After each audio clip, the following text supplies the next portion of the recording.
Dalam rangka mengoptimalkan sinergi program pembumian nilai-nilai Pancasila, khususnya untuk menjaga pelaksanaan pemilu serentak yang damai tahun 2024. Direktorat Jenderal Politik dan Pemerintahan Umum menyelenggarakan kegiatan kampanye gerakan Satu Hati dalam Pancasila. Menjaga NKRI dalam menghalau hoaks dan isu SARA di Kota Batam Provinsi Kepulauan Riau. Yang dilaksanakan Kamis, 5 Oktober 2023 waktu 09.00 WIB Hotel Golden View Jalan Bengkong Laut Tanjung Buntung, Kecamatan Bengkong, Kota Batam Kepulauan Riau.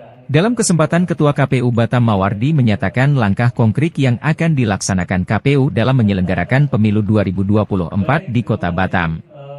Agar jangan terjadi benturan dan perpecahan mengingat beban tugas akan bertambah berat dibandingkan pemilu sebelumnya karena pemilu 2024 terdapat irisan tahapan pemilu DPR, Presiden dan Pilkada lainnya. KPU Batam berkomitmen untuk menyelenggarakan pemilu di Kota Batam dengan sikap berintegritas dan tidak diskriminatif. Kami mengikuti kerangka hukum dan melaksanakannya dan kami juga diwajibkan dan diharapkan menjadi penyelenggara yang berintegritas karena penyelenggara yang berintegritas akan mendapat kepercayaan masyarakat. Dalam Undang-Undang Pemilu Nomor 7 Tahun 2017 Pasal 20 salah satu kewajiban KPU Kabupaten Kota adalah memberikan pelayanan kepada peserta pemilu secara adil dan setara, artinya penyelenggara tidak boleh diskriminasi kepada salah satu peserta pemilu sementara peserta pemilu yang lain diistimewakan.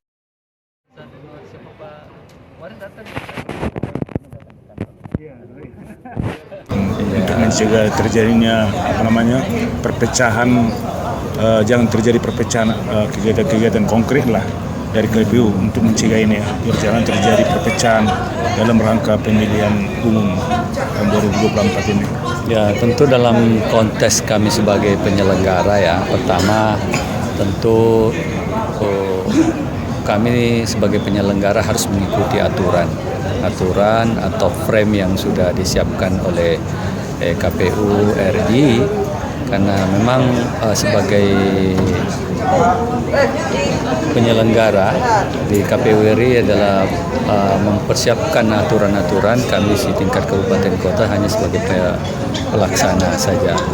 Jadi yang paling penting adalah mengikuti aturan-aturan yang sudah disiapkan sehingga sebagai penyelenggara mendapatkan kepercayaan dari masyarakat.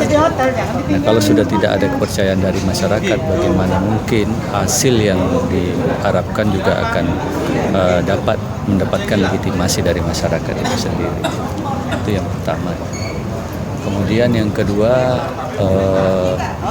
tentu karena pemilu ini adalah merupakan hajatan bangsa kita, tentu dalam proses kontestasi ini kan ada proses menang kalah. Jadi cukuplah proses perdebatan-perdebatan yang terjadi dalam prosesnya saja. Ketika sudah masuk kepada tahap siapa pemenangnya, kita harus saling menghargai. Itu saja saya kira. Dalam bersikap Pak, seperti halnya banyak kejadian ini ada indikasi lah, seperti halnya ada aplikasi penerimaan antara peserta pemilu ada sama kita Pak. Artinya pelayanan bagi semua peserta partai politik dalam bersikap untuk melayani mereka. Kadang-kadang tebang pilih Pak gitu. Iya. Bagaimana sikap KPU kita Pak? Jadi di dalam Undang-Undang Pemilu Nomor 7 Tahun 2017, di dalam Pasal 20, salah satu kewajiban dari KPU Kabupaten Kota adalah memberikan pelayanan kepada peserta pemilu secara adil dan setara. Artinya penyelenggara tidak boleh mendiskriminasi salah satu peserta pemilu sehingga yang lain diistimewakan. Nah, itu sudah sangat jelas di Undang-Undang Nomor 7 Tahun 2017 di Pasal 20. Nah, selama ini memang di pemilu 2024 memang terkait dengan pencalonan kan serba online, bahkan serba baik dari secara penyampaian persyaratan administrasi itu juga disampaikan melalui sistem informasi pencalonan SILON, dan proses ini cukup panjang. Seperti yang saya sampaikan tadi, sudah kita lalui dari bulan Mei, dari awal Mei sampai nanti outputnya di tanggal 3 November, penetapan daftar calon tetap. Hari ini adalah proses rekapitulasi, verifikasi administrasi, baru kemudian rekapitulasi, penyusunan dan penetapan, dan terakhir di pengumuman tanggal 4 November.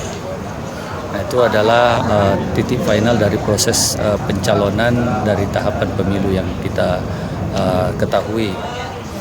Tahapan pencalonan ini adalah tahapan tengah ya, kalau kita lihat dari Undang-Undang Nomor 7 di pasal 216 di poin 4, itu di posisi tahapan ke-5, baru kemudian nanti masuk ke tahapan kampanye, masuk kemudian tahapan hari tenang, baru kemudian tahapan hari H, pemungutan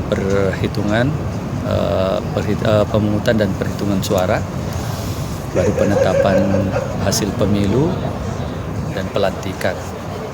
Ya. Pak, selain daripada netralitas daripada penyelenggara pemilu seperti halnya KPU, Bawaslu, baik itu bersikap itu bisa mempengaruhi daripada jalannya demokrasi kita ini, adanya perbuatan-perbuatan anarkis, dan juga dari peserta sendiri seperti caleg atau partai-partai, ada yang bersikap dia memaksakan kehendak sehingga terjadi ada potensi untuk terjadi kerusuhan. Artinya untuk mengantisipasi hal tersebut, bagaimana Pak KPU dalam mengantisipasi hal tersebut? Pemaksaan kehendak Pak. Sepanjang tahapan ini berjalan, tentu kami harus selalu berkoordinasi ya dengan pihak pengamanan, baik dari polisi, TNI maupun pemerintah daerah. Nah, mungkin ranahnya ini kan ranah pihak kepolisian dan TNI ya, terkait dengan pengamanan kalaupun memang ada timbul anarkis kemudian. Tapi pada yakinlah ketika proses itu dilakukan dengan mengikuti aturan main yang sudah disiapkan, saya yakin potensi-potensi itu tidak akan timbul. Karena memang ketika ini adalah sebuah kompetisi, kan tentu ada yang namanya menang, ada yang kalah, itu sudah pasti. Dan itu juga secara aturan juga sudah disiapkan. Silakan melakukan gugatan ke Mahkamah Konstitusi nanti ketika memang ada merasa tidak puas. Ya, tugas kami tentu hanya sebatas mengantar saja. Kita mengawal pelaksanaannya sampai nanti pemilih melaksanakan hak konstitusinya pada hari pemungutan suara di 7 hari Rabu 14 Februari 2024. Sejauh mana sekarang koordinasi kita dengan aparat hukum Pak? Memang sejauh ini memang kami tahapan yang mendesak yang kita lakukan dengan pihak pengamanan itu terkait dengan distribusi logistik.